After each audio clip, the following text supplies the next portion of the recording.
অস্ট্রেলিয়ায় Asian cup খেলতে গিয়ে কঠিন সময় পার করছে বাংলাদেশ নারী ফুটবল দল। সিডনির গরমের সাথে মানিয়ে নিতে বেশ সমস্যা হচ্ছে পিটার বাটলারের শিষ্যদের। টুর্নামেন্টের প্রথম ম্যাচেই খেলতে হবে 9 বারের চ্যাম্পিয়ন চীনের বিপক্ষে। এদিকে দলের সাথে ফিজিও না থাকায় ফুটবলাররা ইনজুরিতে পড়লে রিকভারি নিয়েও পড়তে হবে বিপাকে।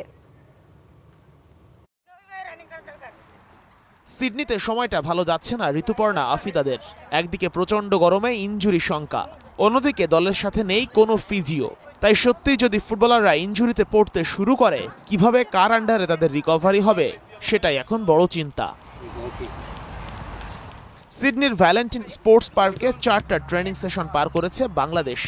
ঋতুপর্ণা, আফিদা, শামসুন্নাহার কিংবা মারিয়া মান্দারা তো আছেনই, ওদেরই সাথে ফোকাস টানছেন সুইডেন প্রবাসী তারকা আনিকা রানিয়া।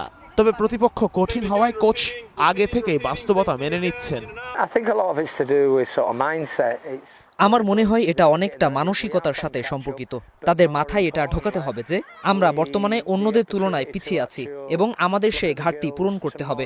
আগামীকাল 2 অর্ধে মেয়েদের সবাইকে দেখার সুযোগ পাবো। আমি কাজের চাপ এবং খেলার ধরন সবার মধ্যে ভাগ করে দেব। 4 সেশন পার করার পর বাংলাদেশ প্রস্তুত হচ্ছে একটা প্র্যাকটিস ম্যাচ খেলার।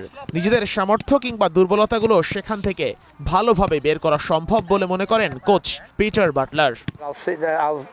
আমি কয়েকটি বিকল্প নিয়ে কাজ করছি। আমরা 3-4-3, 3-5-2 নাকি 4-4-3-3 ফরমেশনে খেলবো, তা পরিস্থিতির ওপর নির্ভর করবে। আমার মনে নির্দিষ্ট পরিকল্পনা আছে, তবে আমি পুরো বিষয়টি দুটি 45 মিনিটের ভাগে দেখতে চাই। এশিয়ান কাপে 12 দলের 11টা র্যাঙ্কিংয়ে 70-এর মধ্যে, যেখানে একমাত্র বাংলাদেশের অবস্থান 112। বোঝাই যাচ্ছে কতটা কঠিন চ্যালেঞ্জের সামনে ঋতুপর্ণারা।